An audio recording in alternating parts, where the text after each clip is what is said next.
Welcome to Basi Legani Tavshin Chavav.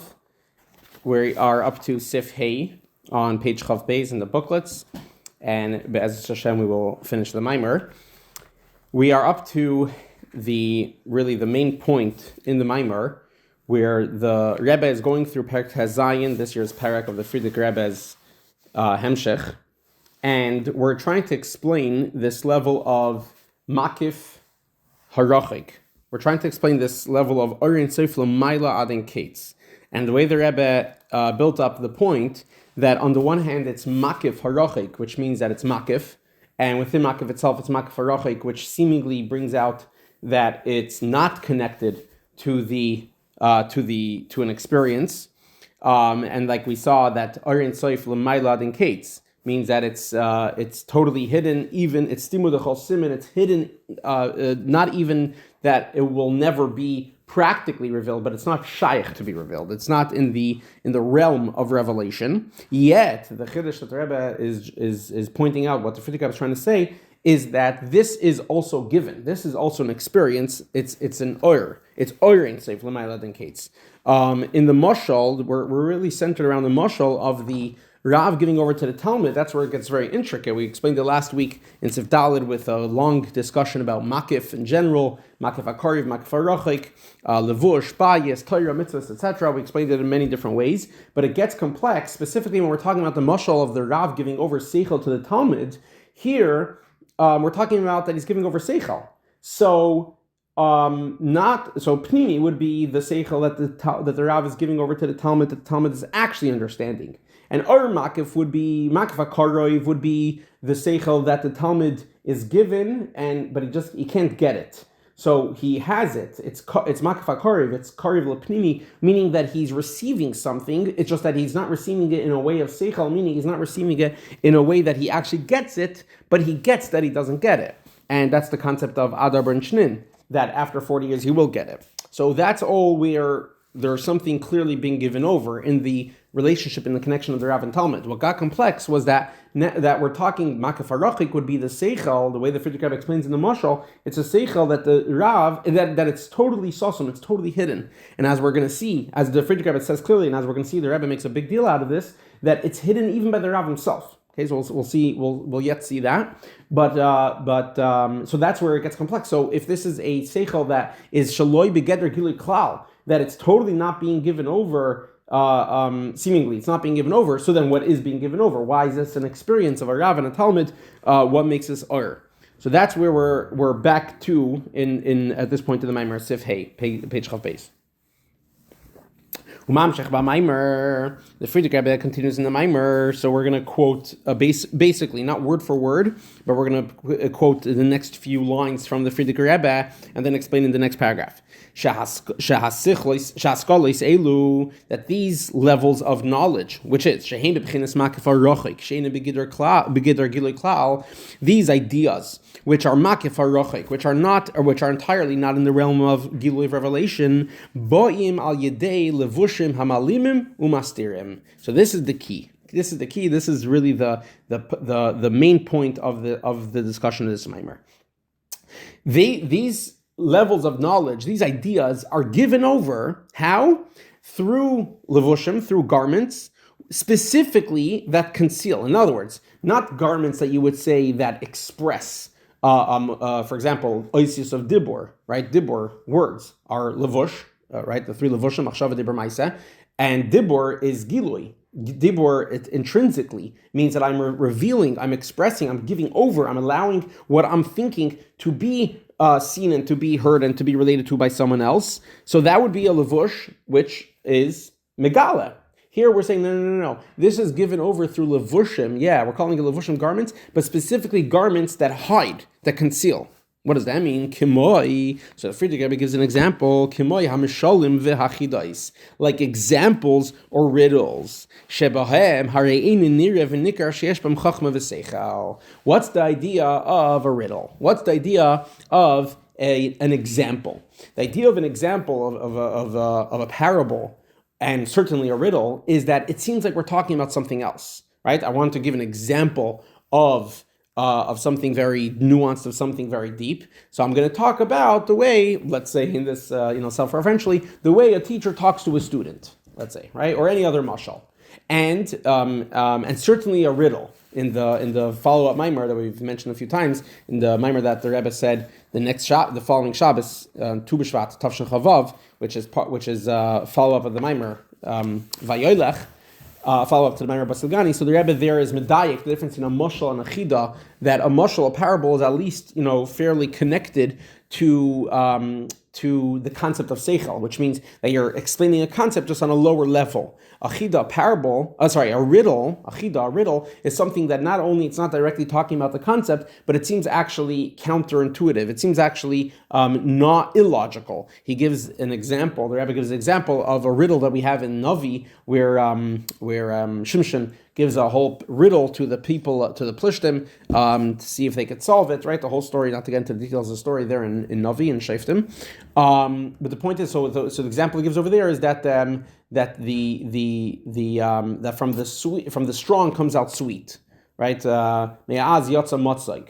Whatever the riddle was for, the lion with the honey, the whole story over there. But the point over there is that it's not just that, like, he's talking about, he really wants to talk about a lion and a honey, and he gives other words. He gives other words. That would be like a mashal. Here, the riddle, what makes it a riddle is that it's puzzling, it's perplexing. Your brain doesn't accept it. From the strong comes out sweet. Why? What does that mean? Right? So the concept of a riddle, he's putting it together. The Frierdiker puts it together here, Mishalim and Chidais, but really the Rebbe breaks it down in the following Maamar Vayelech, that these are two different that there's two different levels within this concept of. Again, let's remember the point, levushim hamalimim, that I'm giving you over words. I'm telling you something, but it's something that will specifically not be what I'm trying to talk about, what I'm really saying. And this itself is in two levels, either a mashal, a parable, where I'm talking about something else, but at least it's on its own right, it's something that we could talk about and understand, or a chida, a riddle, which is even more concealed, where seemingly it's not logical at all. Okay. So the point is, again, that this is being given over. The teacher is giving over a seichel, that stavka is so deep, so the way he's giving it over is with a mashal or a chida. So in the mashal and the chida, there is or, but the or is sasum. And as we're going to develop this point at length, that's exactly the only way how to give over this or. Let's see. Continuing with the words of the Frierdiker Rebbe, Mishlei Shleimai. He gives an example of what we know that Shlomo HaMelech gave tremendous amount of mishalim, of parables, to the point that we have the Sefer in Tanakh called Mishlei. In the mashal itself, you don't see the light of the seichel, the light of the wisdom. Another example, he says, Lachein, Bisipuri Maisis Shabbatayra. Another very important, big topic in this idea is the stories within Torah. The stories within Torah are not chas v'shalom stam stories. And the Frierdiker Rebbe, the Rebbe added footnotes into the Frierdiker Rebbe's Maamar, and the Frierdiker Rebbe references a Zoyar, a well-known Zoyar that the Rebbe's been signed to in many Maamarim. But when the Rebbe talks about the concept how even the story Torah Lashon Hara, that everything in Torah is a lesson, and the Rebbe says even the stories of Torah. And the Rebbe is often assigned to this Zoyar, where the Zoyar says, like, very harsh, very bluntly, woe is to a person that thinks that the stories in Torah are just stam stories. No, the stories in Torah are take a levush. That's the lashon that the Zohar uses. It's talking about one thing, but you have to understand that there's tifkite there. And the way the Frierdiker Rebbe says it here, that there are secrets, tremendously high secrets, more than in the dinim of Torah, more than in the halachas, the mitzvahs of Torah. The mitzvahs of Torah, of course, there's layer upon layer, but on the most basic level, it exists within its own realm of seichel. It's a mitzvah, it's logic, it's something to learn about, to discuss.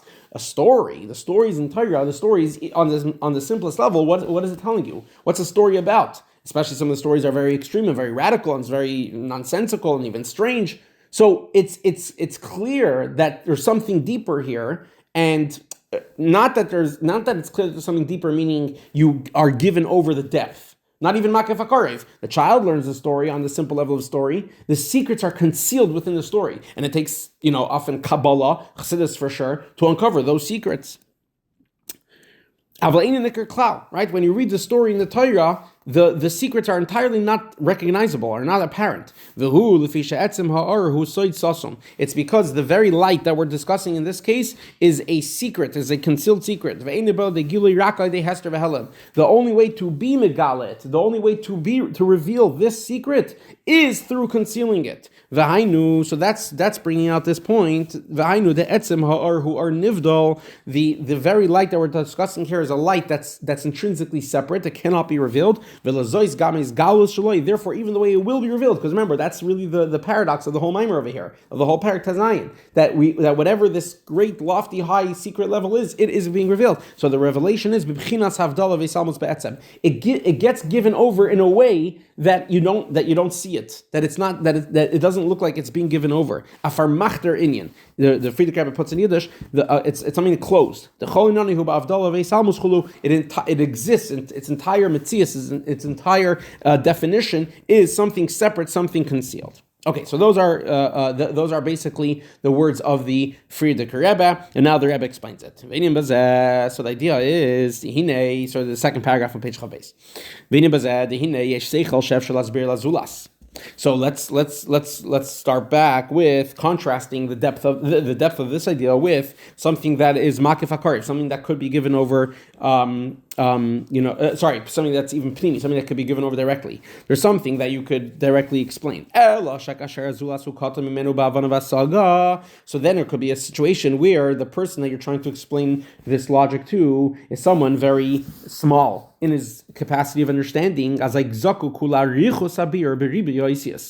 that case, what you need to do, you need to explain it more at length, right? So you need to spell it out more. You need to elaborate on the point. You can't just say the din is chayiv, let's say, right? You have to say the din is chayiv. That means that he has to give the money to Reuven, has to give the money to Shimon, right? Because if you just say chayiv, he's not going to understand. He might not grasp exactly what you mean by chayiv.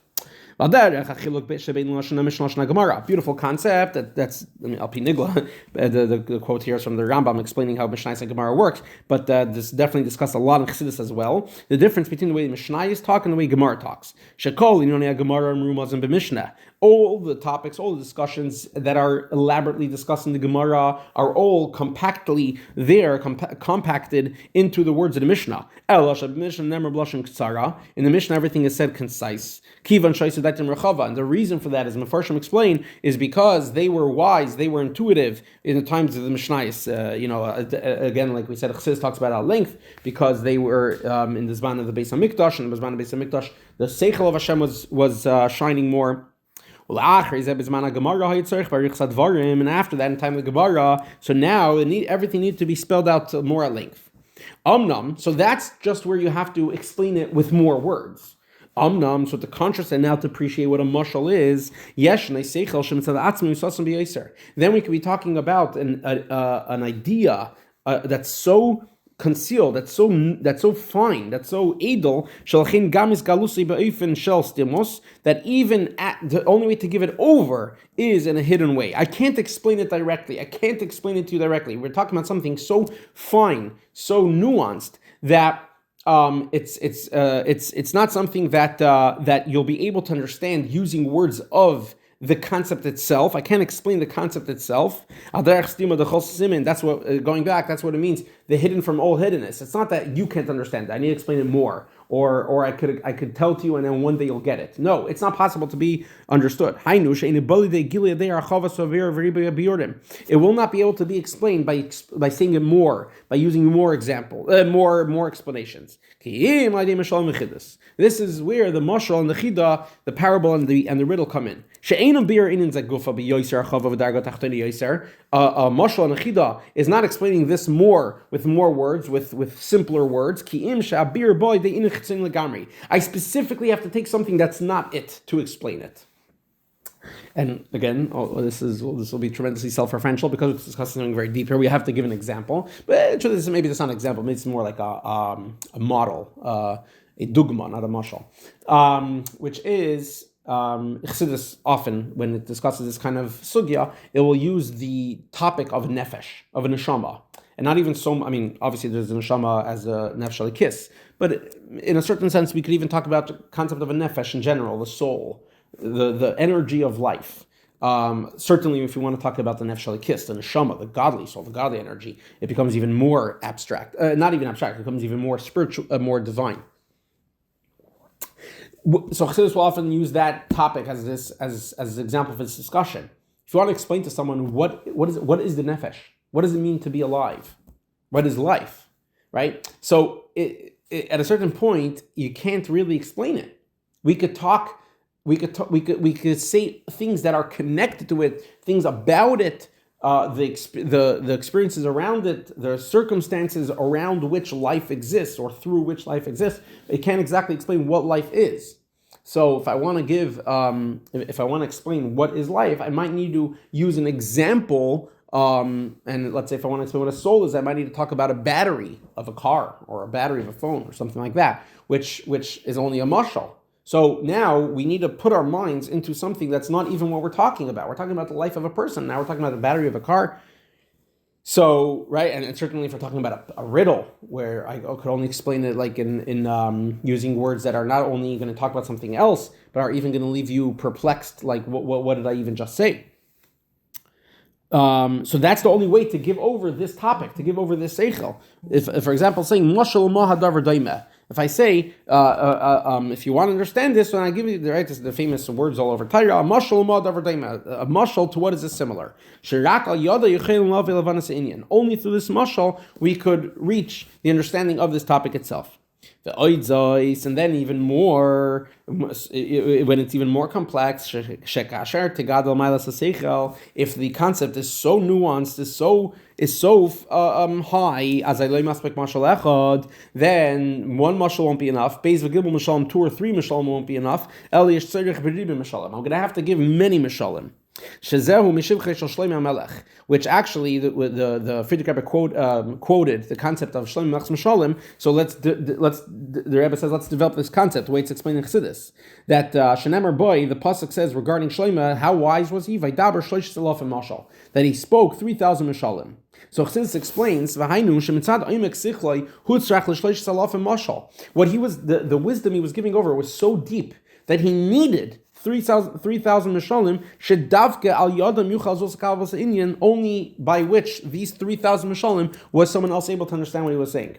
In other words, as Chassidus explains, he wasn't Stam a good storyteller. He wasn't able to think of 3,000 different scenarios in which it would apply. No, it was 3,000 mishalim for one inyan. He had to lower down this concept 3,000 levels. Now, the brilliance was obviously in that he was able to understand the concept which was so deep that needed 3,000 mishalim, but also, of course, that he was able to think of 3,000 mishalim. In other words, he was able to break it down and lower it down 3,000 mishalim. In the brackets, if you lunch on the bottom, this would not be necessary if it wasn't such a deep seichel in the first place. Again, he didn't need 3,000 mishalim. He didn't say 3,000 mishalim if he didn't need 3,000 mishalim. And similarly, we have in the Gemara that the Gemara says that Reb Meir, and as Chassidus explains, the Torah where this is from, you see in Hara 50, the Alter Rebbe's words over there is Ki Rameir Gadol B'Deir Haya. We know that Rameir Taka was the most brilliant in his generation. For many different things about Rameir that the Gemara says. The Alter Rebbe in that Maamer quotes what we know that Rameir was also named Rabbi Noiroi. That Rabbi Meir would enlighten his fellow Chachamim. He was the most brilliant of his Chachamim. And the Gemara says that Rabbi Meir used to have 300 different mishalim about foxes. And the Gemara concludes, I think it was Rabbi Yochanan, who said that we only have 3 of them. So I think what the Rebbe is trying to say by quoting that part of the Gemara is that, in other words, we only have 3. In other words, we wouldn't even be able to. So they forgot the Mishalim Meir. I think it's explaining that we wouldn't even need those further Mishalim. We wouldn't be able to get where that seichel was going. We only have 3. In other words, we only understand 3. There were only 3 of them that we were able to understand the oimek of what the mashal was trying to bring out. I think that's what the Rebbe is trying to say by quoting that part of the Gemara about Rameir. But the point, generally, backing up, is that both about Shlomo Melech and Rameir, that the idea of the mashal was to convey a seichel, dafka seichel that is inherently so deep. And moving on, and what the Friedrich Rebbe was saying, much more geschmack in our experience, not just about deep mishalim, but about the stories in Torah. Second bottom line on the page. This is also the concept of the stories in Torah, which on the surface level are just stories, like a parable. Ulahoyer, the Rebbe puts in a fascinating insight. The entire Torah is sometimes referred to in Gemara, quoted in R52, in Rashi, in Novi. The Torah is referred to as Mishal HaKadmoini, the mashal of Kadmoini Shalom, the mashal of Hashem, the creator of the world. So the whole of Torah is called a mashal.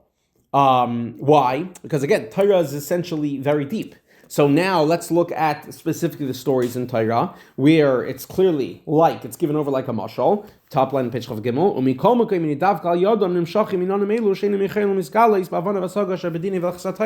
Specifically in the stories, concepts are given over, deep secrets of Elikus are given over that are not given over in the dinim of Torah. Why? Because the dinim of Torah discuss something that's a seichel pnimi, or maybe a seichel makif a karev.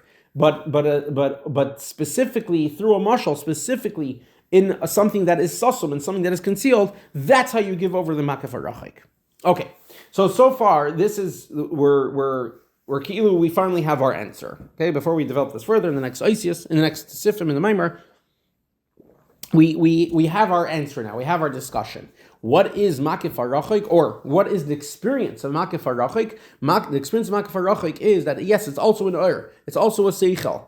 It's given over specifically in a way that's hidden. Specifically in a way that it doesn't come across as Seichel. It's either a mashal that it comes across as Seichel but a different Seichel, or even a Chida where it doesn't come across as a Seichel at all. That is the experience. That's what the teacher will be giving over to the student, right? So that's the experience of Makif HaRachik in the Mashal of the Rav and Talmud, and in Aryan Sefer L'Mayel and Kates, it's the same thing. These are levels of Giluyim of Elikos that are so high that they don't come out. Again, and as we said in the beginning of the Maamar, we're not even talking about into Seder Shtalshos and to the Makabel, because we're not talking about post Simsum in the line of Aryan Sefer L'Mayel and Kates, as we developed in the beginning of the Maamar. We're discussing within Hashem Himself, but the point is, these are in Yonim where it's something. It's an Ur, but it's an Ur that's not given over in a way that comes across as Ur, even to Hashem Himself. And like we said, that even to Hashem Himself, it's not a Gilui. It's an experience of Helim, but it's an Ur. It's an Ur. It's a Gilui of something that's, and that's why in this parak we use more than the words Helim, we use the word Sosum, Farmachter. It's something that's it's there. But what is it? It doesn't look like something that is the concept of what we're talking about. Like in the mashal, it's not something that looks like seichel, but it is seichel. But it's not being given over as seichel. So also in Ur and Sefer L'Mayel Kates, it's something that's not given over in a way of Ur. It's given over in some other way. What way? It sounds like it's being given over in a way of Helam. So obviously we have to understand that more in the Nimshal, in other words, in Ur and Sefer L'Mayel and Kates. But before that, we're going to spend more time in this concept of the stories of Torah. Sivav, with this, the Rebbe goes to, continuing in the Nesiim, and we quoted already the Alter Rebbe, the Middle Rebbe, the Tzemach Rebbe Marash, and now we actually go back to the Baal Shem Tov, and then the Mizra Magid, and then follow that with the Rebbe Shab. So here we go, a super Geschmack Vart from the Baal Shem Tov with a fascinating and mind-blowing Chiddush of the Rebbe in this Torah. Sivav, page Chav Gimel. The Yuva, and this will be understood. What are we trying to understand? We're trying to understand this concept of the stories of Torah and how the stories of Torah Dafka give out the deepest or makif harachik. So this will be understood. Al pi ma'amar Baal Shem Tov shehuva b'Chesar Shem Tov. Something Baal Shem Tov said that's brought in the Sefer Chesar Shem Tov. As we know, Chesar Shem Tov is not the Sefer that the Baal Shem Tov himself wrote. It's a collection of different teachings of the Baal Shem Tov as they were recorded by the Talmidei HaBaal Shem Tov in their various Sfarim. So regarding the stories in Torah, which is exactly the topic we're talking about here, so Baal Shem Tov has a fascinating mashal. Mashal lemelech shesholach beno yechidu lemerchakim, as mashal of a king who sends his only son to a faraway land. Kedei sheyeh lo acher kach yisher tainog. Why? In order that the king Okay, in order that he should have more pleasure. Now, who's the more pleasure? The pashtos, on the simplest level, it's talking about the son. That the son will be able to fully develop himself by being far away from the king, and yet retain his his prince, his state of princehood, and expand his horizons, etc. That's going to create more. That's going to make the prince into more of a person, therefore create more tainog. So the pashtos, the shei aloi, is going on the prince, and we'll see partially that's part of the Rebbe's chiddush that he's going to learn otherwise. But continuing in the Shentas Mashal, as the days passed, the prince forgot about all the pleasures of being a prince, of being the son of the king. The king even sent messengers, and this prince did not want to return home. All the messengers, and not just messengers, all the important princes that the king sent for the son, did not help at all. Till it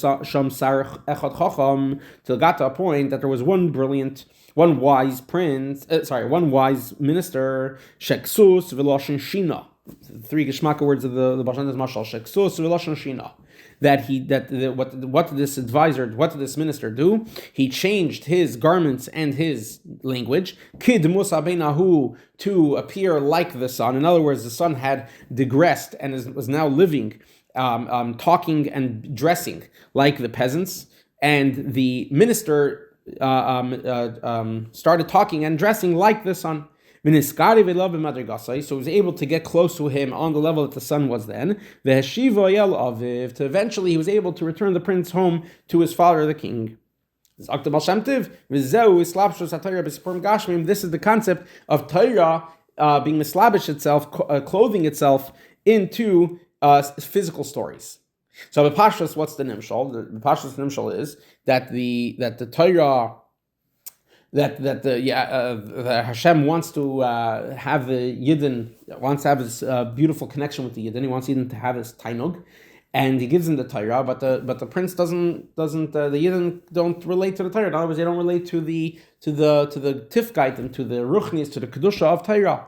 So the prince, so the minister has to come up with this idea to manipulate and change the word dilute and change the words of Torah, the words of kedusha, the words of the language and the garments of the king, to wear peasantly garments and peasantly language, so that the son will be able to connect to. In other words, it's worth it to change and dilute the holiness of Torah in order for the prince to relate to it. That's what Pashtus the Nimshal.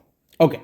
So now so before we even continue, so if you were just learning this vart of the Baal Shem Tov, so yeah, it's the same vart, that Torah needs to dilute itself because Torah is so deep and so secretive that the Yidden can't relate to it. It's an mekif, so therefore the only way for it to be given over is if it changes the garments and the language. It starts speaking in Gashmistic terms and starts giving us, so to speak, physical stories. That's what you would think. What's really the point here? Of course, the king had pleasure when the prince was by him in the palace. But the king wanted to have more pleasure. Okay, so first of all, right there is a chiddush that the Rebbe is saying subtly that we're talking about the pleasure of the king. The king wants to have more pleasure, and that's why he's sending his prince far away. Now, we have to understand, what does that mean? So pay close attention to what the Rebbe is saying here, because this will show the chiddush in the way the Rebbe is learning the Vart of the Baal Shem Tov, that how does the king develop more pleasure? By sending the son far away. How does that make more pleasure? Harehu chayzer love, because when he sends him far away, and the prince loses his outwardly appearance of being a prince, and yet he comes back to the king at the end, al yidei shinu ksus v'loshoin, with a different garb, with a different language. Shezeu inisi Torah. This is the concept of the stories of Torah. V'hainu, meaning to say, shedavka yidei slapshus haTorah b'sipurim gashmim is gala yoser tainog. That it's specifically through the Torah going into physical stories. That's how the king receives more tainog, more pleasure. Dahainu, dargas atainug shilamayla mikol dargas tainug, which means a level of pleasure that's beyond any other levels of pleasure. She'in yisher tainug gemina, that there is no other way to get this pleasure. There is no pleasure that is higher than this. Uvechol so in tainug apashut, which generally chassidus this is called the pure tainug. Kifish's brother come on this will be explained much more at length in Siv Zayin when we get to the Rebbe's shop. Okay, what did the Rebbe just say? The Rebbe just said a massive chiddush. The Rebbe just said that the king sent the prince far away, knowing that the prince would lose his external appearance and lose his external connection to the king. And the king knew that the way he was going to get back the prince is by the minister needing to do this trick of putting on the prince's clothing. Now, that's obviously not the way the mashal sounds like, but first of all, let's appreciate that in the nimshal, it would have to be like that. What's a nimshal? It's like Hashem had a plan, but then the plan went haywire. The plan went, the plan messed up, and Hashem had to do plan B, chas v'shalom. The king didn't have another way of doing it. Hashem did, and the minister had to figure it out. Chas v'shalom. Obviously, in the nimshal, you couldn't say such a thing. So clearly, in the nimshal, you have to say like this, where it's all part of the plan. Exactly. That's what's part of the plan. The king wants to have more tainug. That's pshat. The king wants to have more tainug, and the way he's going to get more tainug is by sending the prince far away. How does that bring more tainug? By sending the prince far away, and then the prince comes back with the changed garments. In the nimshal, Hashem sends the Yidden into this physical world, and then he said, and in the physical world, the Yidden don't understand malachim and spheres and ninyonim of holiness. And then Hashem gives them the Torah with the Sipurim Gashim, with the physical stories, and that's how Hashem has the greatest Ta'nug. So it's a whole deeper oimek in what we're talking about, the stories of Torah. That the stories of Torah all of a sudden are not this filtered down like plan B emergency way how the Yidden will be able to relate to Torah. This becomes the king's greatest form of pleasure. Now, how and why, we'll get to yet, soon in the Maamar. But before we get further with this, let's just keep on trying to get back to what we're saying here. What we're saying here is that the Mקיף harchok could only come out. The only way to get Mקיף harchok is with a mashal, with a chida. And in the context we're talking about here, in the Sipurim of Torah and the stories of Torah. So it's not like, oh, this seichel is so deep, Nebuch, you can't understand it, so I'll have to think of a mashal, right? Or Torah is so be'etzem, so lofty that Nebuch, I have to give a Sipurim Gashmim. No. The Mקיף harchok, the highest levels of Giluim are davke brought out in the Gashmistika context, in the Gashmistika discussion. Why is that? Fine. So now I have a deeper appreciation for this experience, for this giving over of Mקיף harchok, of the seichel that's stimud the chol siman. Why does it come out specific in Gashmis will be explained. But before that, now the Rebbe goes to the Mizitra Magid, and the Rebbe is going to quote a vart in the Mizitra Magid, which is a very deep vart, a very lengthy vart actually. And after quoting it, the Rebbe will ask a question, and then the answer will be based on what we just explained in the vart of the Baal Shem Tov. Now we'll also be able to understand the vart that the Mr. Magid writes on the pasuk that was in the past few weeks parshas and Shmois and Va'era, where the Yidden are negotiating with Moshe Rabbeinu was negotiating with Parai to allow the Yidden to leave, and he says that we're taking a 3-day trip in the desert. So the Mr. Magid explains that what's the spiritual significance of the 3 days going into the Midbar. That's a reference to Mr. Magid. It's talking about Torah. That the Yidden going 3 days in the desert is a dia of the Torah being given in a way of 3 days. So first of all, the first connection is b'midbar, right? We're going to go into the desert. That's where the Torah was given. And also we know that the whole point of Yetzias Mitzrayim, the pasuk says, that when the Yidden leave Mitzrayim, they're going to go get the Torah. So there's this intrinsic connection between Yetzias Mitzrayim and Matan Torah. And Zaktim Mr. Magid, Torah is given in a way of Shleishas, in a path of Shleishas Yamim. What's a Shleishas Yamim? So Zaktim Mr. Magid, the Torah is literally given by Dibur. Hashem spoke the words of the Torah to the Yidden. Which means certainly that there has to also be giving over of machshava. Because speech comes from thought. I say the words that I'm thinking. So it comes out that the actual Matan Torah was an experience of dibur and machshava. Avala Maase hu biyodeinu. But Maase is not part of the experience of Matan Torah. Hashem didn't do the Maase of the mitzvahs, the Maase of Torah, for the Yidden. When we Yidden do the mitzvahs by in action,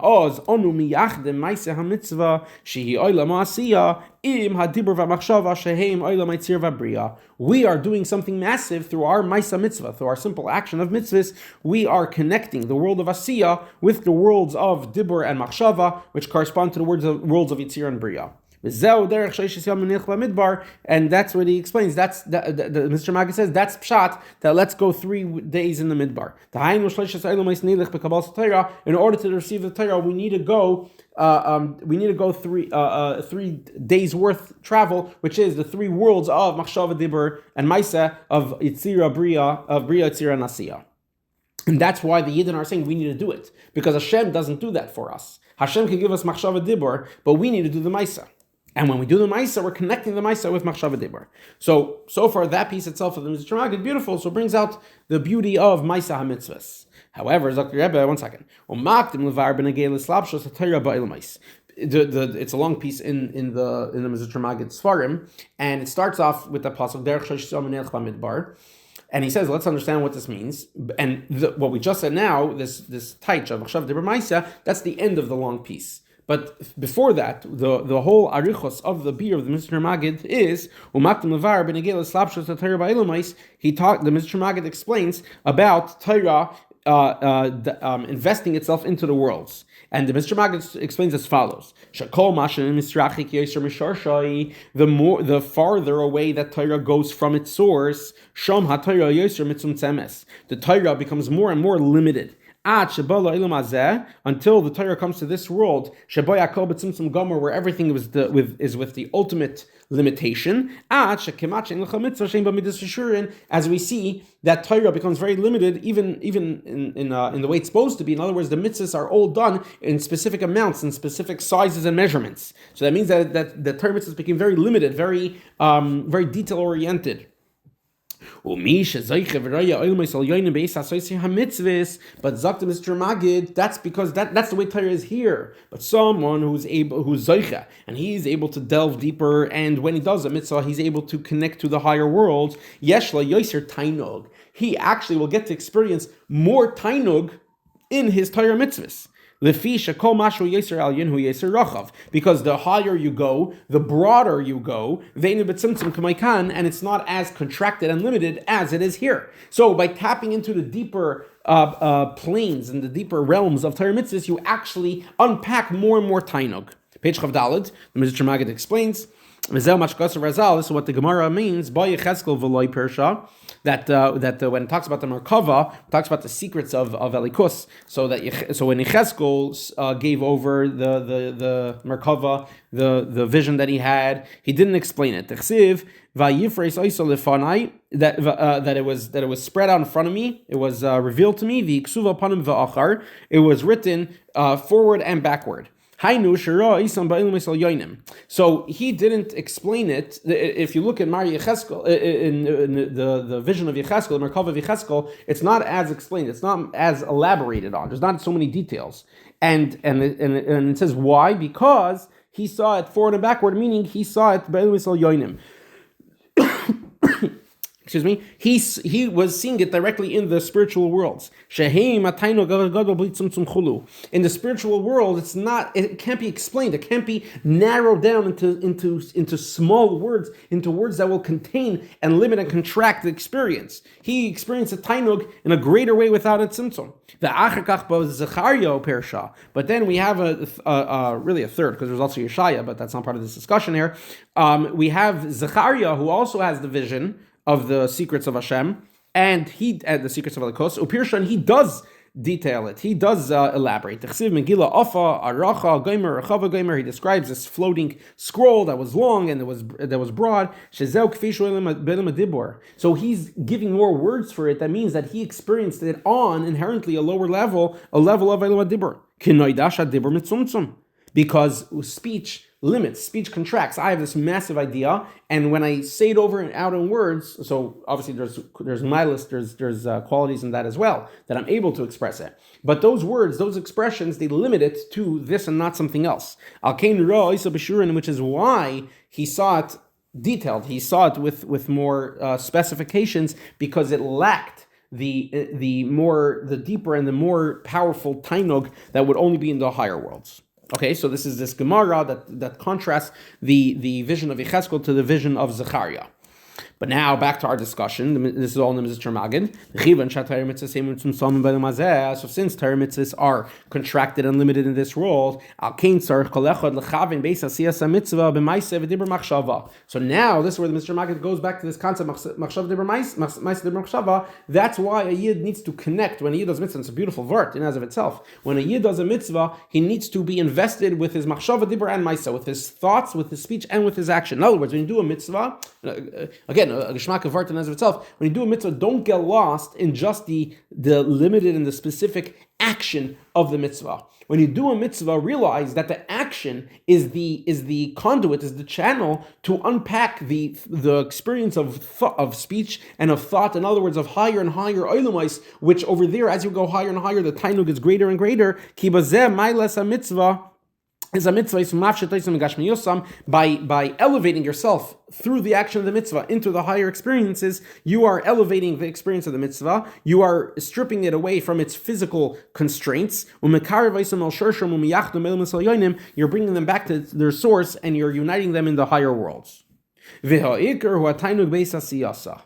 Mr. Magid says, and the main thing when you do the mitzvah is the tainug. And again, that's why you have to go higher and higher. That's why you have to connect the the maisa with the dibur, with the machshava, to go higher and higher, because as you go higher and higher, you're getting more and more tainug. As we said, the tainug is greater in the higher worlds. And the main thing when you do the mitzvah is to reconnect to the tainug.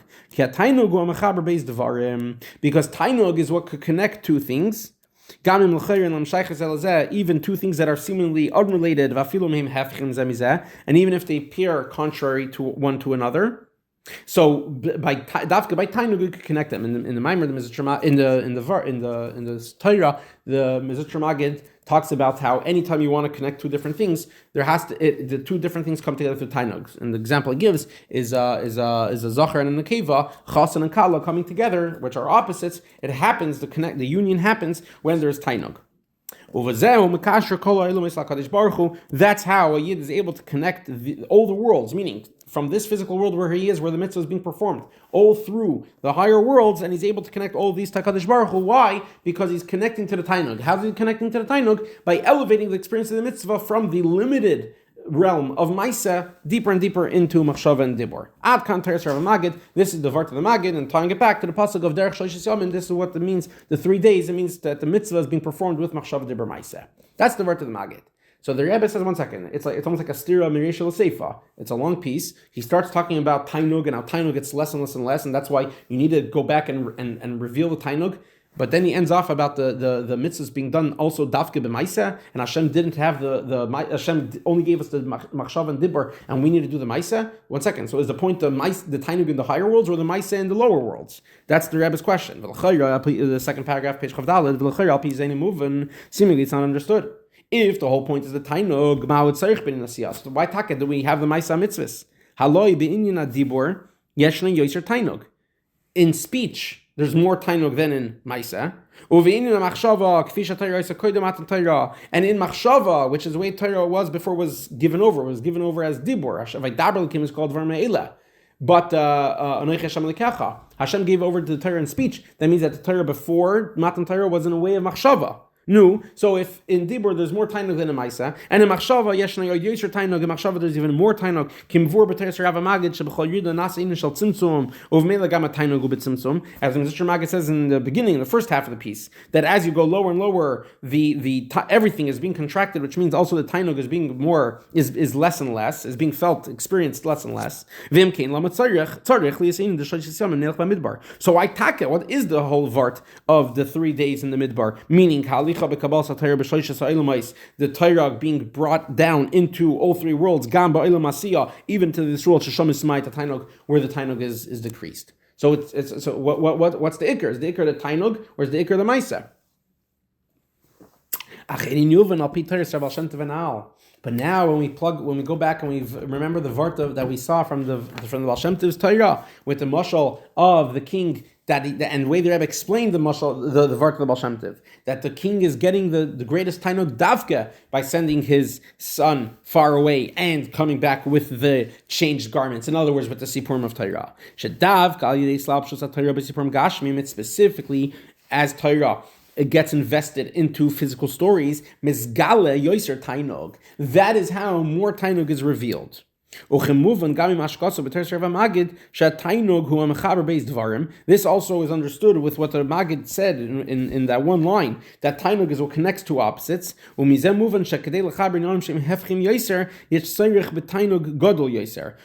that in order to connect things that are even more opposite one from the other, you need to have even greater tainog. So what does that mean? So again, in the next paragraph, we're going to talk a lot about Tainog when we go into the Rebbe Shab. But just briefly, Chassidus talks a lot about Tainog, how Tainog is the experience of the person himself. You have Seichel, you have Midos, and even Ratzin in a certain extent, but definitely Seichel and Midos are an experience of something else. In other words, I'm experiencing a seichel, right? I'm learning something, I'm thinking about something, I'm knowing something. That's objective data and information, knowledge, and also a feeling, right? A feeling definitely is a new mitzias, is a new creation that's formed. First of all, usually with someone else, or if not someone else, but at least a way that I'm conveying myself towards the outside. As Chassidus discusses at length the concept of midos being for zulas. Not to get into that now, but what is Tainog? Tainog, so on a simple level, Tainog, pleasure, is where a certain experience gives me pleasure. But as Chassidus talks about, that would be called a Tainog, and we'll use these, I'll show you this in the next paragraph, that would be called a Tainog Murkov, or a Tainog that's Shemichutzalai. It's a pleasure that's coming from something else. So yes, it's true that what do we see when a person has pleasure from something? That the experience of pleasure is an experience of self. It's an experience of the life of the person being rejuvenated, and the person really getting in touch with his deepest self. So even in the lowest level of Tainog, where it's being triggered by something else, it's being activated by something else, but what's being activated? I am being activated, my very essence. Deeper than that and higher than that is Tainog Pashut. Is a pure Tainog. The pure Tainog means where it's not even being activated by something else. It's just me being with myself, being okay with myself, being good with myself, having pleasure with myself. Now, again, it's hard, you can't explain this because to explain it would mean that it's murgush, which means that you're experiencing it through something, by defining it. By defining this pleasure, that means that the pleasure is centered around whatever it is that I'm using to describe it. So it's centered around the description. And we're not talking about that. So you can't really explain Tainog Pashut, but the experience of Tainog Pashut is just a person being at peace with himself, so to speak. That would be, I guess, the modern way of saying it. A person's at peace with themselves. They're good. They're good with themselves. And it's obviously a very deep experience, and to really be able to hone in and to zoom into oneself and realize and to be cognizant this is what you're experiencing. But this is Tainog Pashut. So what is really the point, and why are we saying this now? That Tainog Pashut is the etzem of the person, it's the core of the person. So being the core of the person, it's not dependent on a different experience.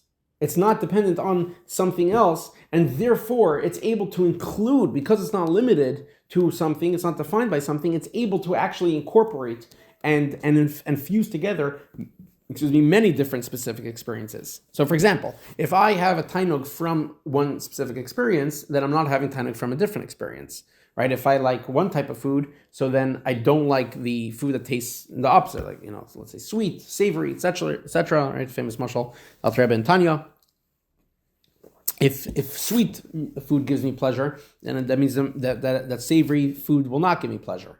Or if right now I'm getting a pleasure from from one specific, from food, so then I'm not going to be probably in the space to zoom in and get pleasure from something that's not food. Let's say to hear a very deep svara and to get a tainug from that. It could be that at a different time I will receive tainug from a deep svara, but then I'm going to be zoomed into that.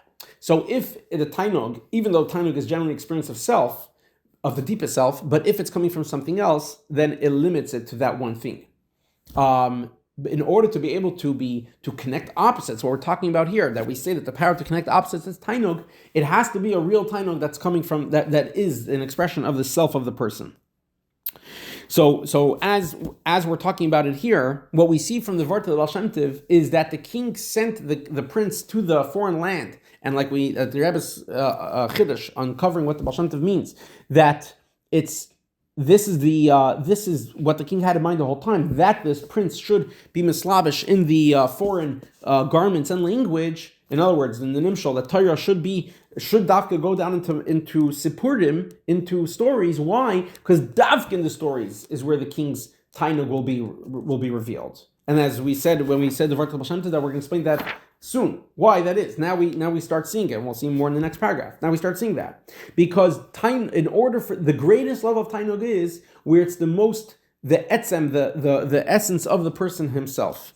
Where do you see that it's the essence of the person himself, where it's able to connect opposites? So if the prince could go to the foreign land and get dressed up differently and still come back, now you have a connection of opposites that elicits the greatest tainug by the king, by Hashem. So Davka Torah being mislabish in the Sipurim. What's fascinating is that the Baal Shem Tov spoke about a concept of Sipurim in Torah, stories in Torah, and the Mr. Magid takes it a step further and says it's not just the stories in Torah, it's the Maisa HaMitzvahs, it's the action of mitzvahs, it's doing a mitzvah with a physical piece of leather, with a physical piece of wool, etc., all different examples that are given. When you do a mitzvah with a dover gashmi, that's even more foreign than the stories within Torah, because stories within Torah are still within the Torah itself.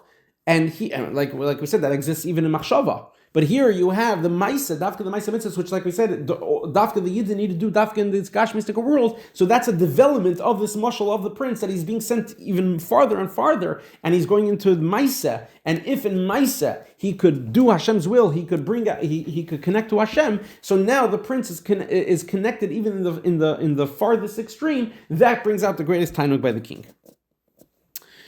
Beautiful. So now the Rebbe starts explaining that in the last few lines of Sivav, and this will flow into the next paragraph. So what is this idea of tainug being the lowest? Tainug being dafkin the lowest. Because when the tainug is in higher levels, like dibur and machshava, as we said outside, that when the tainug is being expressed in a certain way, so then it's measured and limited by that experience which is eliciting, which is activating the tainug. If a certain machshava is giving me tainug, so then the tainug is limited to the experience of that machshava. And same thing with dibur.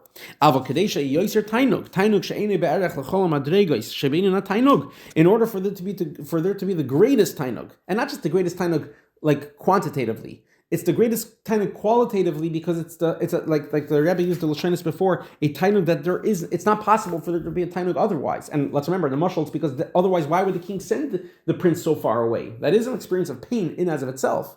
So obviously that the answer is that that's the only way for this tainug to come about. So that means that we're talking about a highest level of tainug that is not possible to be done, to be activated any other way. Dahainu etzem in tainug apashut. This is tainug apashut. Hareze basir davka, and this comes out specifically in Maisa, specifically in the lowest level. Okay, and again, as we explained, why specifically in the lowest level? Because it's davka when you're able to experience this tainug in something so foreign, that shows that it's really coming from the person himself and not from an experience which is outside of him, which is limited to a certain experience. Okay, Siv Zayin, the Rebbe is going to quote the Rebbe Rashab, and which is the final Rebbe in the line of the Nasim that we're quoting Basi Legani. Obviously, the Friedrich Rebbe, the whole Basi Legani is quoting the Friedrich Rebbe, is explaining the Friedrich Rebbe. And it's going to start off, first of all, just a disclaimer, heads up, that Siv Zayin is very deep, Lashonis of Chassidus, very deep concept, so we'll explain it on the most basic and simple level as we can, Bezos Hashem. But what's fascinating is that Siv Zayin, it's going to start off continuing in this discussion, in this conversation, going back to the Friedrich Rebbe's Perek Zayin and explaining it more with the idea of the Rebbe Shab in two levels of Makif. But in the middle of this part, the Rebbe is going to zoom in to the way the Friedrich Rebbe develops this mashal of the Seichel of the Rabbin and Talmud, and the Rebbe is going to show the ultimate depth that the Friedrich Rebbe is trying to describe, and we're going to see this by way of the Rebbe Shab's explanation. So let's see. Siv Zayin bottom page Chav Dalet. V'hinei al derech hamavur b'maimer ha'hilula bin shnei makifim makif ha'kariv v'makif ha'rachaik, similar to the way that it's explained in the Maimer ha'hilula in Basi Legani about the two makifim, makif ha'kariv v'makif ha'rachaik shehein bezin on in there seif l'mayel din keitz l'mata din tachlis, as we're explaining till now in the entire Maimer, that the two ideas of Makif HaKariv, Makif HaRachik are the two ideas of Eretz Seif Lamal and Keitz L'Mata Din Tachlis, right? So at this point we need to have it clear, right? To summarize it again, that Makif HaKariv is the experience of Makif as it relates to Primi. So that's Eretz Seif L'Mata Adin Tachlis. That's the way Eretz Seif is in a way of being revealed, and even though we're talking about before actual revelation, but in a state of revealedhoodness for Hashem Himself. And the Makif HaRachaik is the Oyer Seif L'Mayla Adin Kates, the way that Hashem is hidden. There is a Oyer here, but this Oyer is hidden, and the whole Geder of this Oyer is that it cannot come out in a way of Gilui. It comes out in a way of Helam.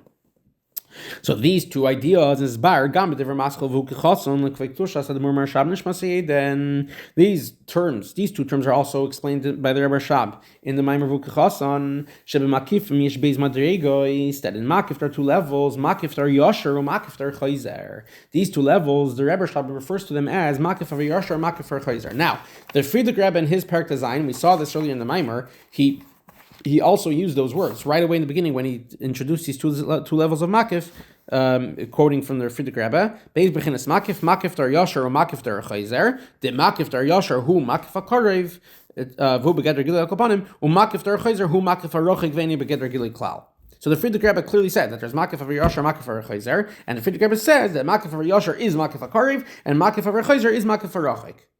So it's almost like the Friedrich Rebbe is like quoting from earlier Chassidus. The Friedrich Rebbe is quoting from earlier Chassidus from the Rashab that the two levels of makif are yasher, makif are chayzer, and then the Friedrich Rebbe is saying like let me use other isius, makif hakariv, makif arachik, and then in the rest of in the continuation of the perek with the whole mashal of the Rav and Talmud, etc., the Friedrich Rebbe uses those isius of makif hakariv, makif arachik. Also in our Maimer in Tav Shechavav, where the Rebbe quoted that whole vart of the Friedrich Rebbe, that's exactly how the Rebbe quoted it, and when we learned that part, earlier in the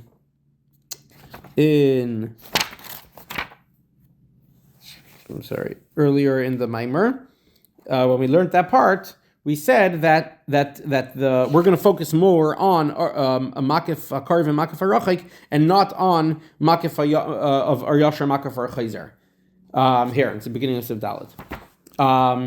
So now we're actually going to get back to discuss makif of aryasher, makif or chayzer. Not in don't worry, it's not going to become an entirely new discussion. Although of course nuanced, there is difference of aryasher or chayzer versus makif hakarev, makif harachik. That's what the Friedrich Rebbe is saying, that he's connecting them. So in a nuanced way, obviously they're different, but generally we're going to basically say the same two ideas of what we call makif hakarev, makif harachik. So we're going to bring the Rebbe Shab's oisis for that by using the words aryasher and chayzer. So let's first just briefly, again, these are vast concepts in Chassidus. Let's briefly discuss what's aryasher or chayzer. So aryasher and chayzer, which are common concepts throughout Chassidus. Aryasher literally translates as the direct light. Chayzer literally translates as the returning light, the rebounding light. So aryasher refers to the giluyim, the of seder shtalshlos. In other words, the process of how gilui works. There is Hashem, and Hashem pumps in energy, revelation, flow, light, etc., all the words that we want to use. So that's our yashar.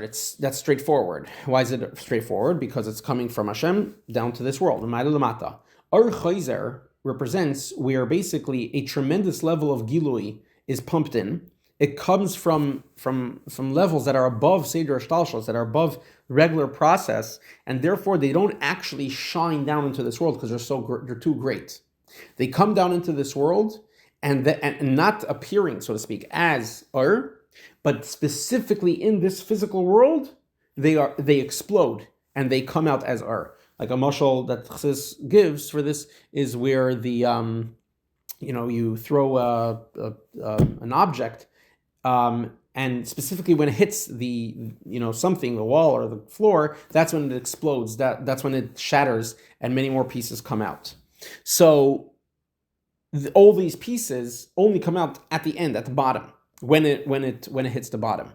So to this level of it only becomes chayzer when it hits this world in this olam hagashmi. That's when it comes out as And generally, this is explained the concept of the mitzvahs that we do. We elicit this chayzer dafka in the ma'aseh mitzvahs that we do. This is the general concept of our yashar and our chayzer.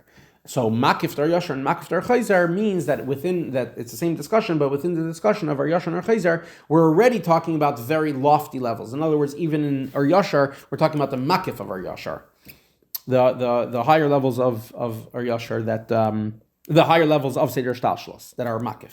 Okay.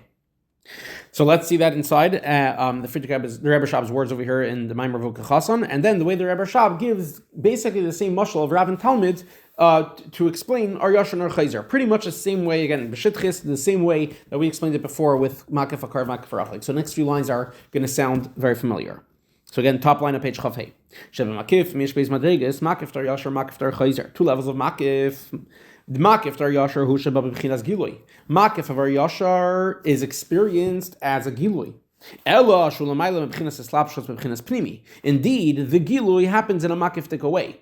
In other words, it's not a gilui of what actually is, it's a gilui of something abstract. It's a gilui of something that remains aloof. That's why it remains abstract, because it's a very high level in the first place. But the point is that it's coming out as a gilui. In other words, coming from Maila Lamata. It has a connection to the regular the that is internalized, and that's why eventually this will come out as a gilui, as a revelation. The mashal to understand this, like a teacher giving over intellect to his student. First of all, the bottom level, whatever, in our discussion, the bottom level is the knowledge that is actually imparted and internalized in an understandable way by the student. That's called our pnimi, because it settles into the brain of the recipient. And then there's a depth behind this seichel which is not able to be received in the brain of the student. So that remains aloof over the brain, literally like hovering over the brain. However, it's still close to the brain. Using that physical imagery, it's literally hovering over the brain to the point that later it will actually be penetrate. It will penetrate and it will be internalized in the brain. Like the concept of the student after 40 years understanding the depth of the wisdom that he was given 40 years ago. So again, that's the mashal of Makif HaKarev, or as he calls it, Makif of Ar Yashar, that it's Takem Makif, it's not Pnimi, but it's Ar Yashar. In other words, it's Begeder Gilui.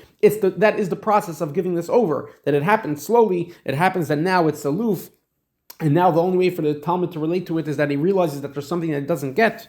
But then there's the makif of our chayzer, which is it's not being revealed at all. It's not even revealed as makif. On the contrary, the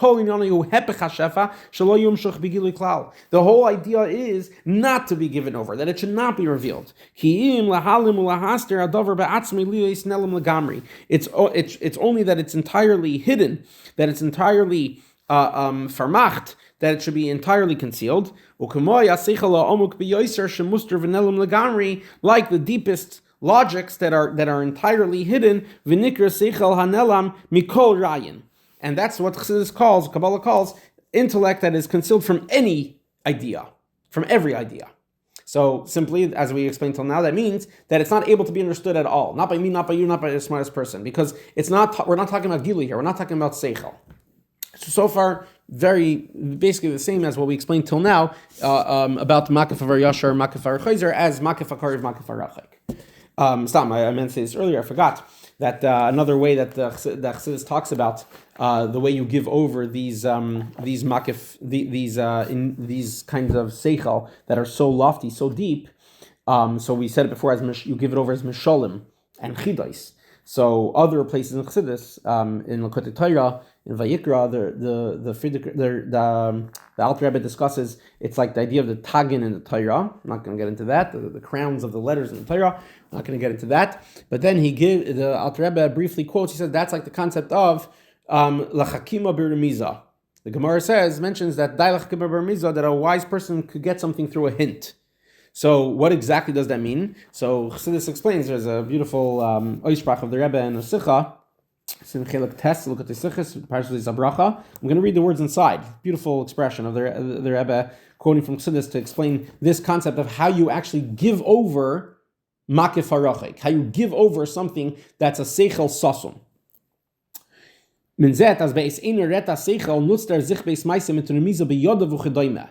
So there's this concept where as you're giving over a piece of logic, you use body language, you use your hand, you wave your hands. You gesture, and in other places he says similar, which would maybe be a hint to body the inflection, the tone of voice.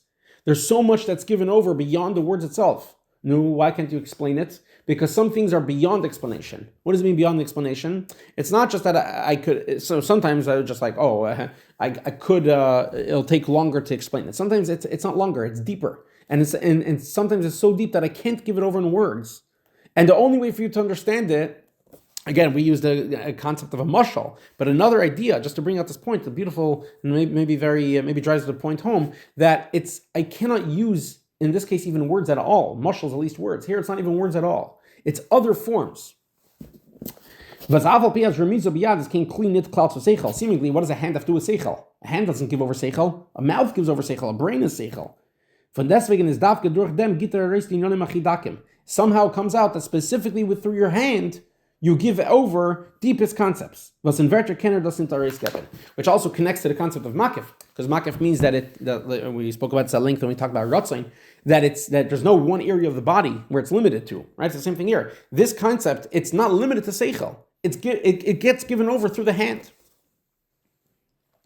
Or another mashal I thought of, I don't know, I didn't say it's chassidus, so maybe it's not so meduyuk, right? But like we have this concept of the arts, right? Or dance and music, and there's messages that are given over. Yeah, I think it's similar enough to the concept of remiza. We can use this mashal, right? How, right? The dance fits the music and it fits the message of the story, right? How does a dance give over a feeling? How does a dance give over a story, a message, without words? The answer is because there's a depth here. And again, over there, maybe it supplements. Here we're talking about a situation where the only way I could give it over is not by words. Words would not be able to convey the depth of it, and the depth is specifically given over, let's say, in music or in art, in painting or in dance, etc. Okay, so far up to this point in our piece, what did we get from the Rebbe Rashab? It sounds like we're just saying that different words, makif yashar, makif chayzer versus makif akar, makif rachik. So now we're going to start unpacking the depth, and this will tie back to the Parak Tezayin of the Frierdiker Rebbe. In the Parak Tezayin of the Frierdiker Rebbe, and we're not going to have time to read it inside.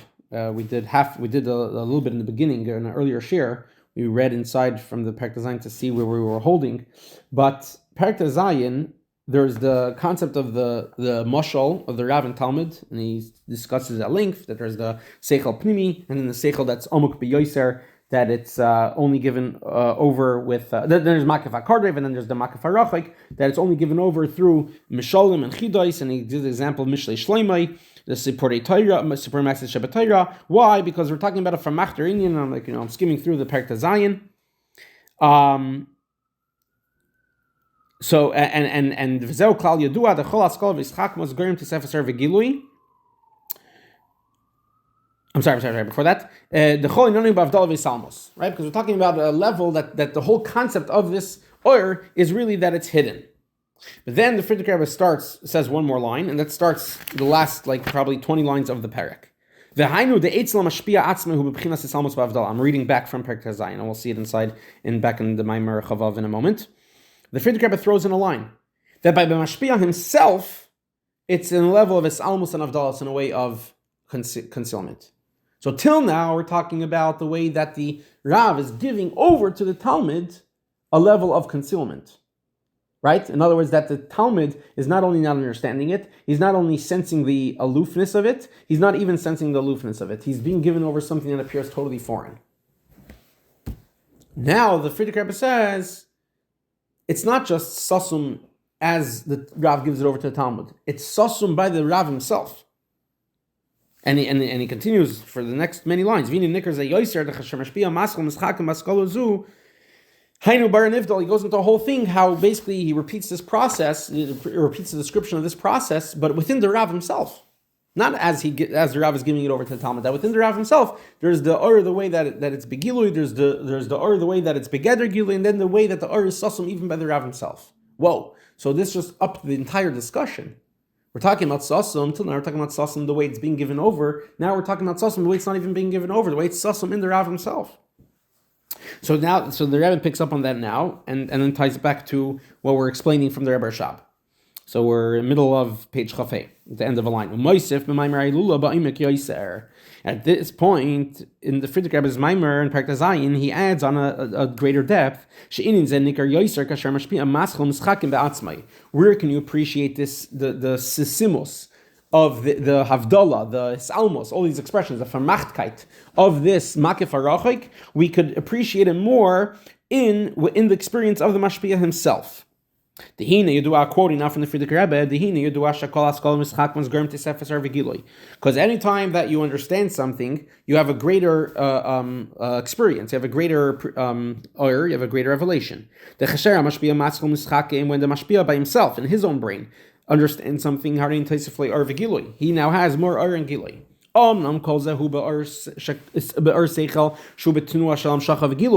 That would only be if the experience of this Ur is an experience of Ur, is an experience of Gilui. In other words, it's Seichel that is understandable. So then the more I understand it, the more Ur there is. Rebbe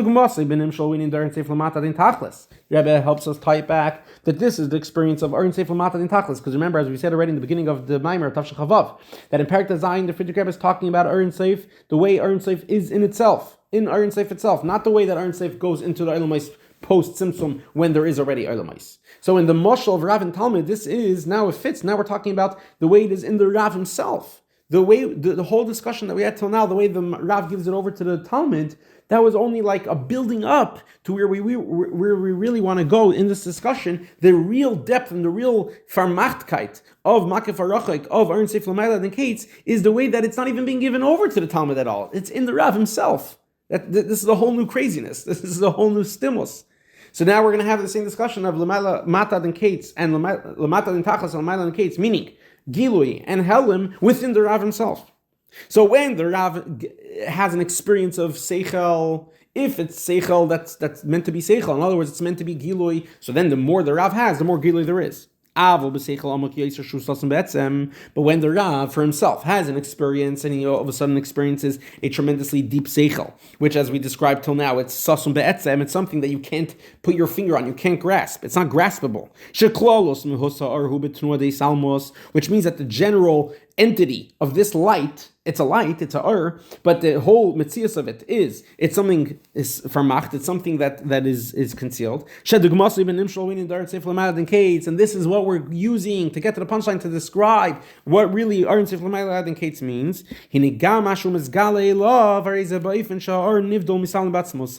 So even what is revealed to him himself, he has it, he's thinking of it, but it's in a way that it's not Ur. He's not experiencing it as Ur. He's not experiencing it as graspable logic and graspable rationale. So he has it. There's something that he's experiencing even for himself. But he's not experiencing it in a way of light, in a way of revelation, in a way of now he understands it.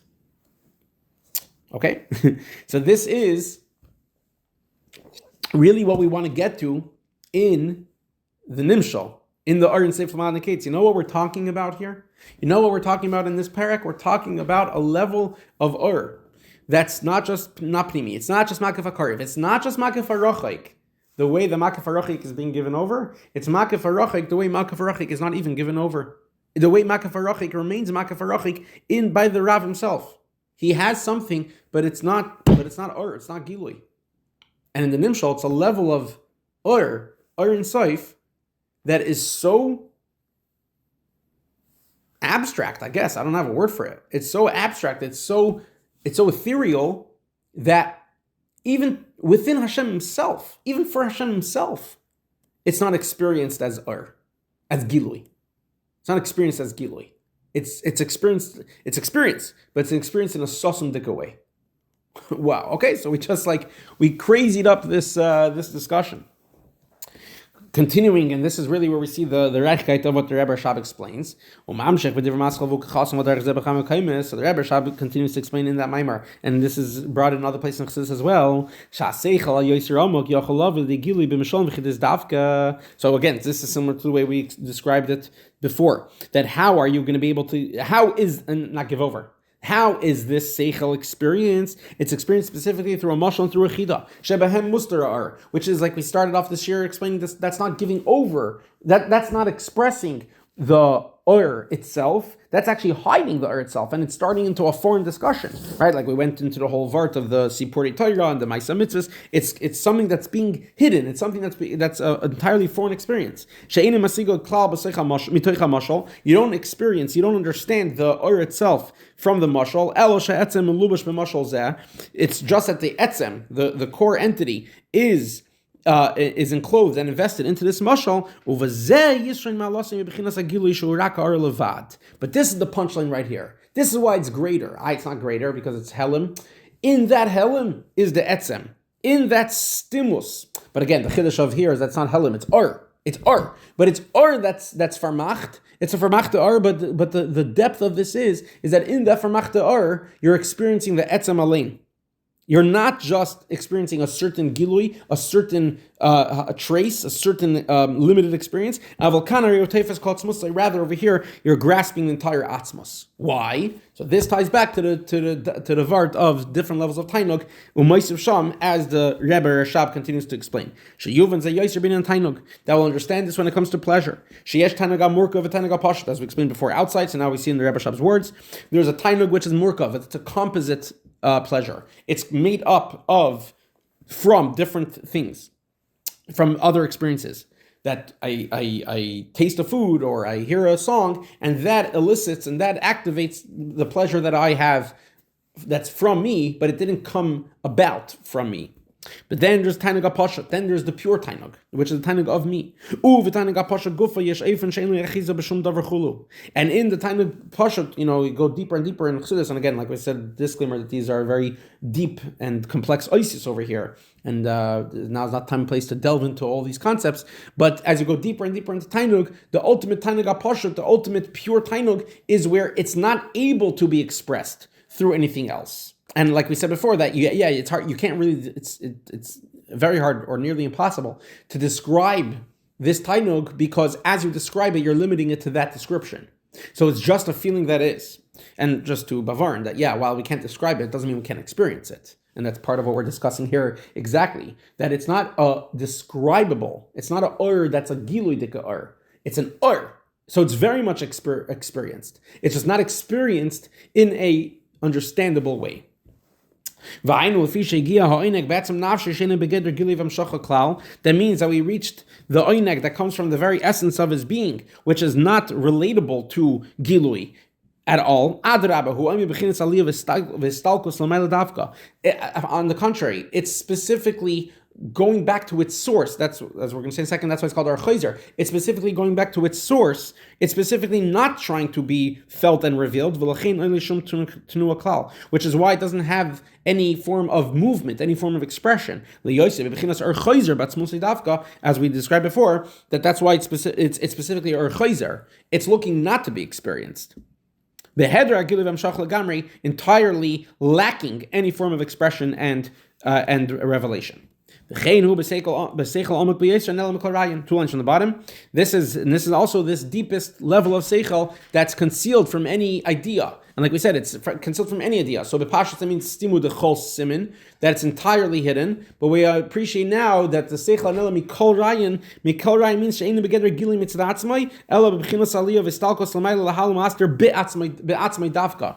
Now we appreciate that it means that in seichel anela mikol rayin that it's even hidden from the mekabel. That we're not even talking about the way that the mashpia gives over to the mekabel, the mashalim and the chidais, this ma'kif harchok. It's the seichel anela mikol rayin that there's no communication of this to the Talmud at all. We're talking about within the world of the Rav himself, that even within the world of the Rav himself, it's aliyah, it's a stalkos l'mayla, it's lacking any form of expression. And the same thing in the Nimshal, that Ayin Seif l'mayla and Kates, it's l'mayla and Kates as a definition of the Ayin Seif itself, not as the way that's given over post-it Tzimtzum. So what we reached in this Maamar, and really in a way this is the end of this discussion, because next page Chavav Sivches starts off. The Rebbe gives us actually the opposite of a preview. The Rebbe now spells out a little bit a sneak peek. The opposite of a summary. The Rebbe now gives us a little bit of a preview and a little bit of a sneak peek to the further prakim, the upcoming prakim in the next years, where the Frierdiker Rebbe spells out what is this. Or what's the point of it? What's the point of it? We're describing this extremely lofty, extremely abstract and ethereal thing, which is not an experience for the Talmud at all. So what are we discussing? And as we're going to see in a second, that the chiddush is that's what's being given over. That's the otzar, that there's a bizbuz oitras. So before we get to the spell out, this is the point where now we appreciate the point of Perek Zayin. The point of Perek Zayin, the way the Rebbe deeply elaborated it here in the Maamar Tafshin Chavav, is that we're talking about the highest level, it's but the highest level where not only it's not understandable, not only it's not relatable, etc., but we're talking about that even within Hashem Himself, it's not related. It's not even for Hashem Himself, it's not experienced as a gilui. But the flip side, the paradox, and the real depth of the chiddush here is that it is an experience. It's in soif. It's not mar. It's an experience. So what is this experience? So again, in the Nimshal, it's an experience of Helim. It's an experience of Vermachtkeit. But maybe in the Nimshal we don't have any clue of what it is. But in the Mashal, the Avoidedika point is that not all levels of Elikus need to be experienced in a seichel-dika way in order for them to be experienced. We're talking about something here that's not a gilui. Not a gilui means that it's not a furtherance of expression. And in our life, what that means is that not everything about Yiddishkeit, not everything about Chassidus needs to be in a way that it furthers our expression. That would be our yashar.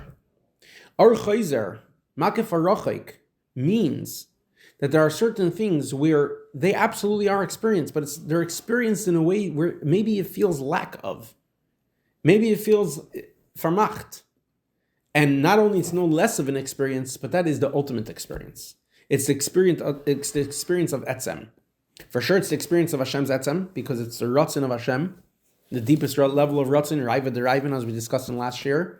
But even in our own self, perhaps we could learn to appreciate, to tap into experiencing Yiddishkeit and Torah mitzvahs, even when, and maybe specifically when, it does not further our own agendas. It does not further our own egos. And I'm not even talking about negative egos, even positive egos of seichel, of midos, and maybe even of regular ratzain.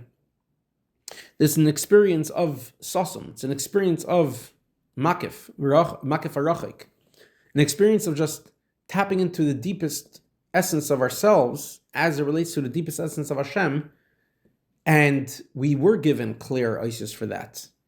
Maisa hamitzvahs.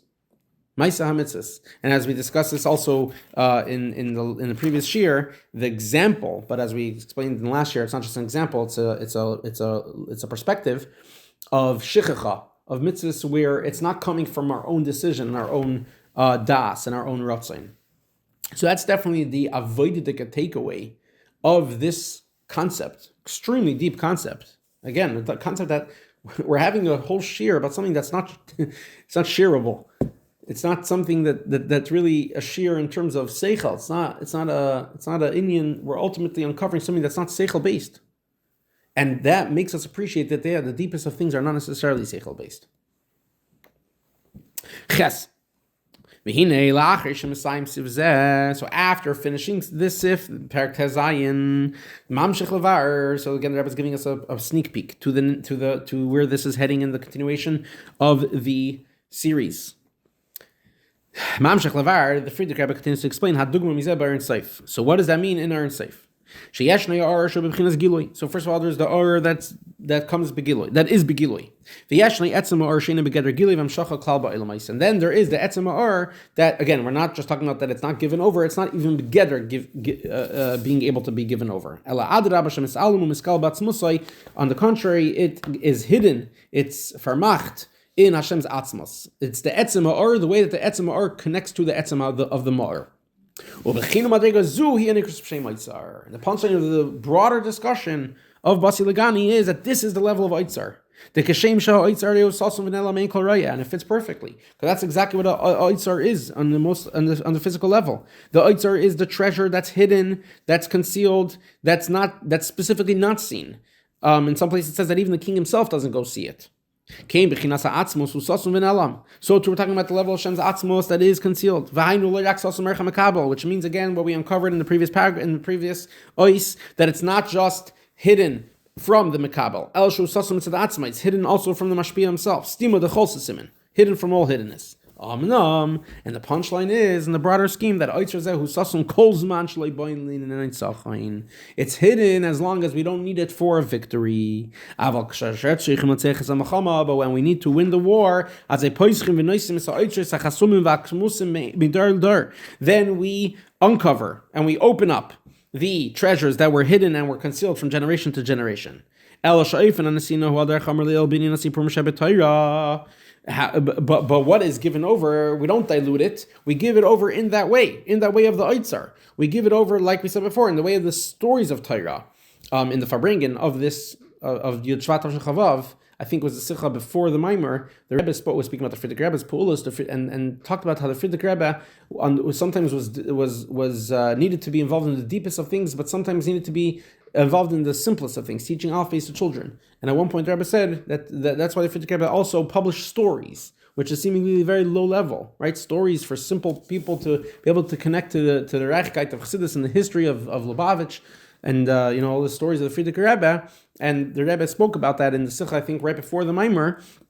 And again, it's mamish this concept where the stories are being given over. This is the Otzar. Uvedugmas in the mashal. And just like we said before about the mashal, that's how you receive the seichel the way it is by the Rav. In a way that now it does become the makabel. So we're talking about something that by itself should not be there for the makabel at all. Even by the Rav himself, it's sasum. Like the Otzar that in normal years and generations and could be for centuries, it's hidden. But then all of a sudden comes to a time of war, comes to a time where it's necessary for a victory, and it's given over. It's given over not in a way that it becomes diluted, but it's given over in that nucleus power where it's given over as a mashal, it's given over as a story. And that's how we get to use it for the war and to be victorious in the war. So in other words, this is Chassidus. The way Chassidus is given over to us. First of all, for sure, like the stories within Chassidus, and like we said before, the stories that Friedrich Rebbe gave over, and the Mashalim and the dumbing it down. But we should appreciate that just the etzem fact that we could talk about anything about Chassidus, the fact that we could learn anything of Chassidus, as the Friedrich Rebbe has many beautiful expressions, that this is the greatest gift, this is the greatest nace, the story with the Chassid Alter Rebbe, that the greatest miracle is that we can understand the Vart of Chassidus. And to add on, to explain the quality of this treasure. So in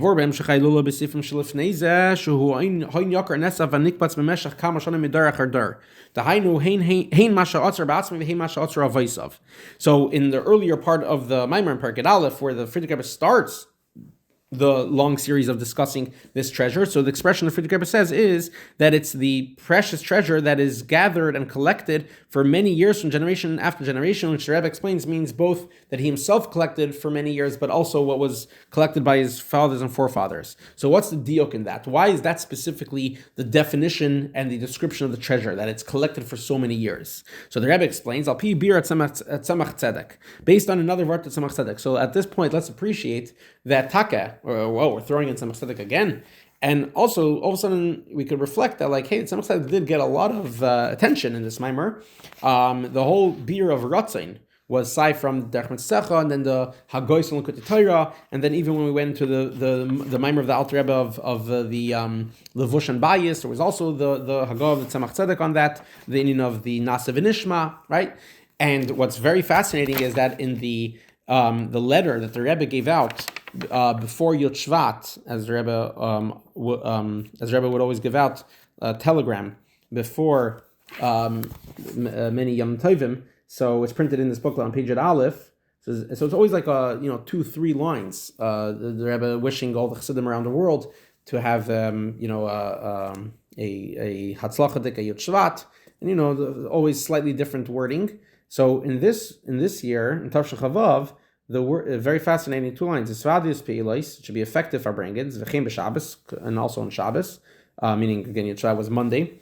So then also following Shabbos, Uche Parshasinu b'Yod Rama uVeshira uVeshir LaHashem, and like in our Parsha B'Shalach, where it's described as b'Yod Rama, it should be with an outstretched arm, uplifted arm, and with song to Hashem. Uchebir tzemach tzedek kimekabel uchemashpia, and like Tzemach Tzedek explains, it's just like the mekabel and the mashpia. According to Maamar of Tzemach Tzedek, that there's shira and there's shir with Lashon Zachar, Lashon Nekeva, it's the mekabel and the mashpia coming together. The whole Maamar of the Tzemach Tzedek, and it's fascinating that like in the nusach of the letter that the Rebbe should quote Tzemach Tzedek. So that caught my attention. And then again in the Maamar itself, Tzemach Tzedek got a lot of attention all the way till the end, where it seems like we're wrapping up, and all of a sudden the Rebbe throws another word Tzemach Tzedek. So l'cher this is the vart. The Rebbe says himself, Sha'ashana hishnas hamelas talkos edel shaloi, because Tavshin Chavav was 100 years to the stalkos of the Tzemach Tzedek, Tafreish Chavav. 1866. So 1865, because it was Yud Gimel Tishrei. No, I'm sorry, Yud Gimel Nisan. So 1866. So I guess that. So the Rebbe is explaining why seemingly the Rebbe is explaining why he's recording Tzemach Tzedek. But Ayar Torah Dvar Mal Pasuk Vaya Ekev Tishmon. In Ayar Torah on the pasuk explaining the pasuk Vaya Ekev Tishmon. So the Tzemach Tzedek explains as follows: the Koyal Inaschar, it's talking about the reward that the Yidden get for the mitzvahs. Shebe Ekev, b'soif hayamim ani noisin lachem. Ekev, like the heel, like the bottom, the end of the body. So it refers to V'haya Ekev Tishmon, that at the end you will get the reward for Tishmon, for listening and doing the mitzvahs. L'mocher l'kabel scharim, as the Gemara refers to it, that will receive the reward tomorrow, meaning in a further time when Mashiach comes. So the Tzemach Tzedek explains a beautiful vart, quoting from a medrash. It doesn't mean that the reward is delayed. Tzemach Tzedek is explaining about the concept how sometimes you see that tzaddikim suffer in this world. So the pashut explanation is reward schar mitzvahs b'hayal malaika, as the Gemara says. We don't receive the reward for mitzvahs in this world. Obviously, it's a discussion for itself. Sometimes we do. It's not the time and place for it. But the simple understanding is that so we deserve a reward for the mitzvahs that we do now, but it's put on pause, and then we get it when Mashiach comes. So the Tzemach Tzedek says no, it's not put on pause. It becomes incrementally greater. Again, it's not that Hashem is going to pay us then the reward that really we should have received now when we did the mitzvah. Rather, Tzemach Tzedek says, it's like what the Medrash says, there's a story that the Medrash says that Rabbi Pinchas ben Yair was once given a deposit of sa'irim. I believe the Medrash says 2 sa'ah of sa'irim, of barley, and the people forgot about it, and they left the city. The Medrash says it was while Rabbi Pinchas ben Yair was living in a city in the south of Eretz Yisrael. Instead of just keeping that barley for itself, he planted the barley seeds every year that they didn't return. And then he reaped, the crops, and he stored the crops of each year. And only after 7 years, that group came back to that city, and then they remembered about their barley that they left, their 2 sa'ah of barley that they left by Pinchas ben Yair. So they came back to him, litan lahan, that he should give it to them. Miyad hirkatz from Pinchas ben Yair recognized them. Amar, he said, Amar, he said to them, come take your treasures. And he showed them the massive storage houses full of barley that was 7 years worth of the yield of the 2 sa'ah. So the Tzemach Tzedek quotes this medrash and says the same thing in Nimshal. Our reward is not given now; it's being put on pause, but that pause makes it grow. As the pasuk said, Hashem will do for he who waits for him. So it doesn't just mean that you waited for him and therefore you'll get what you deserve then. You waited for him and therefore the reward got bigger. That over the course of the many years, generation to generation, so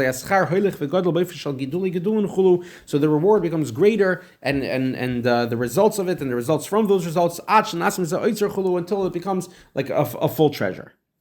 So Zakir Rebbe, that's the diuk of the Frierdiker Rebbe's description of the treasure, that it's what's being hidden for generation after generation.